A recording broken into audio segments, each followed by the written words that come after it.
Hey guys, welcome to lesson 14. I'm going to speed run through this because there's a lot of sculpting involved. First of all, we're going to sculpt down the breasts since they are the highest topology there.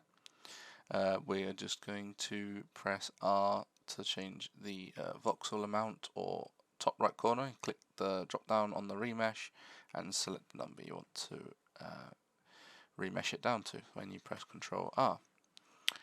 And then we're just going to use the the draw sharp and hold shift and just smooth down the breasts just to make them round and just to inflate them just a little bit more just to get the proportion on the chest in size with each other.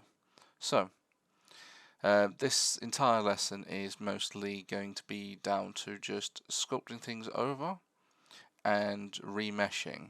So getting familiar with the keys, just pressing R in sculpt mode, and then press Control R to apply the remesh to the part of the body. So as you can see here, I've remeshed the entire body, and now just with the grab or the draw sharp, you can just hold shift and smooth everything down and over.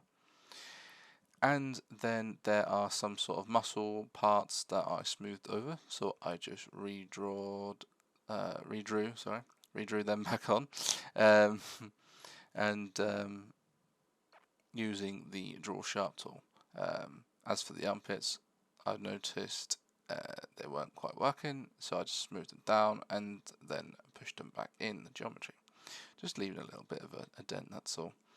So the collarbone and the shoulders, the muscles around the top part of the body, I'm just going to go over a little bit more just to put a bit more detail into the geometry, into the mesh as we're sculpting through the body. All I'm using here is just a grab brush, trying to bring the shoulder blades up and the muscles make it look a little bit more feminine-like. However, I'm not too happy about this. I might have to come back over it later on. I don't feel like the shoulders are exactly the way I want them at the moment, so I will more than likely come back to them. However, we're just making sure everything's just smoothed down and everything is in line with each other.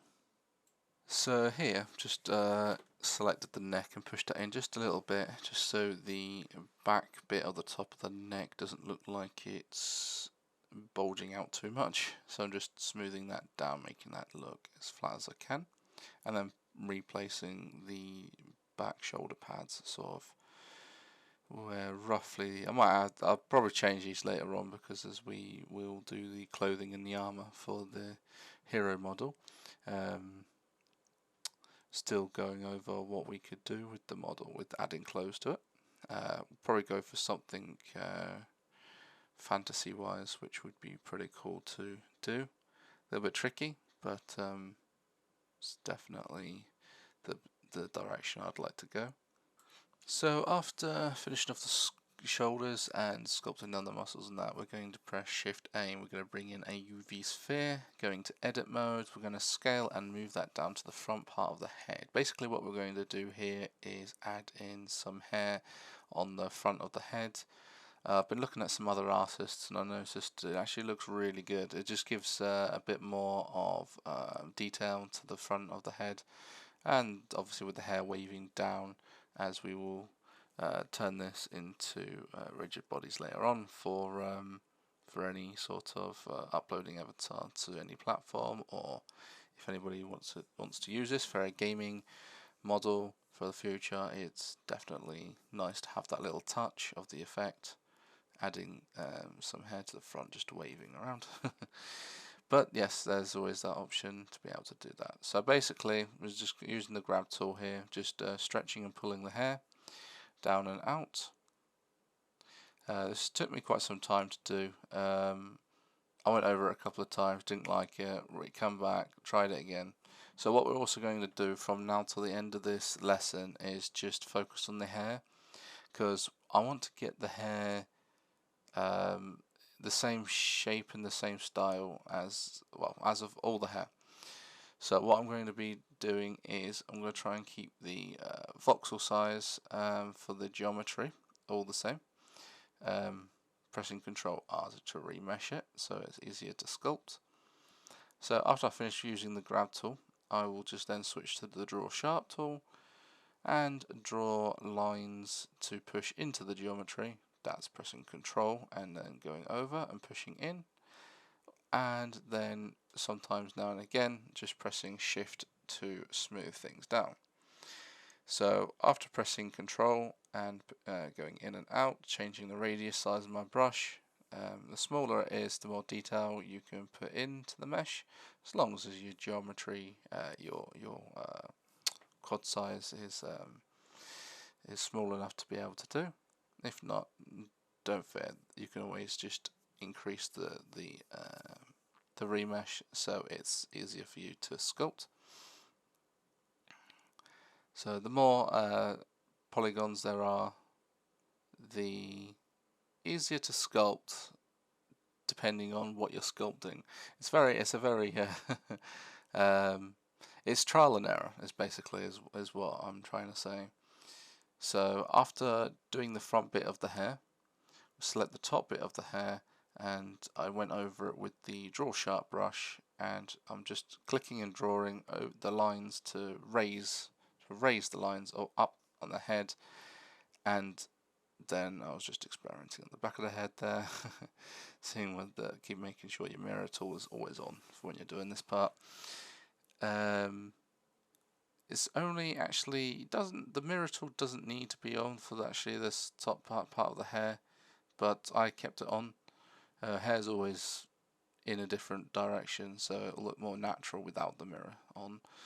You don't need the mirror on with the hair at the front or the hair at the back, since it's completely natural and realistic without the mirror on.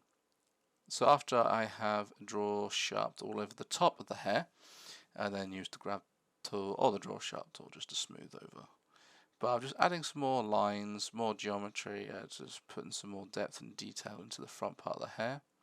I might likely go back over this soon, because I noticed I might have made it a bit too thin compared to the top of the head, but that's okay. All I need to do is just smooth over and use the draw sharp tool and bring out the geometry a little bit more, then pushing it in, as you can see.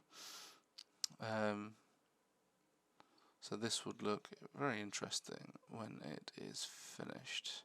So there you go, I've just selected the back of the hair, I've just remeshed it. I'm going to change that down to 0.01 of the remesh, and then just smooth everything over, and then draw some more draw sharps into it. The awesome thing is about high poly modeling, like now is what we're doing, it's quite high poly. That's like really good for now, and later on you can change the whole topology and lower it down for best performance for any other platform, which we will be doing as we will be using this model in VRChat and other sort of platforms that we can upload the avatar into. So we will be going over everything from Blender to texturing to Unity. I'm not quite sure what I'm going to do with the texturing yet. I might be either adding the textures into my Discord, where you can collect them and apply them on as so, or we can go over Photoshop, or you can apply your own textures. We will cross that bridge when we get to it. But as for now, we're just sculpting over. I did use the inflate brush here just to go over a little bit on the hair, and then I used the grab tool just to make it a little bit more puffy at the top. So just for the next minute, just going to go over the back of the hair as well as the top and the front bit of the hair, just making sure everything is fluent with each other, and then just go back over again, just adding in the little creases and dents.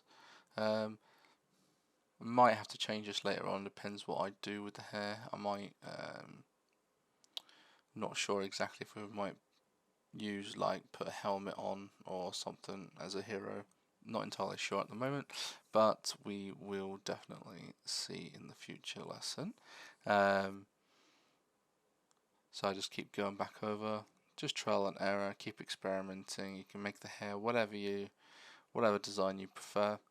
Right, I think that's going to be that for lesson 14. There's a lot to practice, trial and error, sculpt over to get it the way you like, and I'll see you in the next lesson.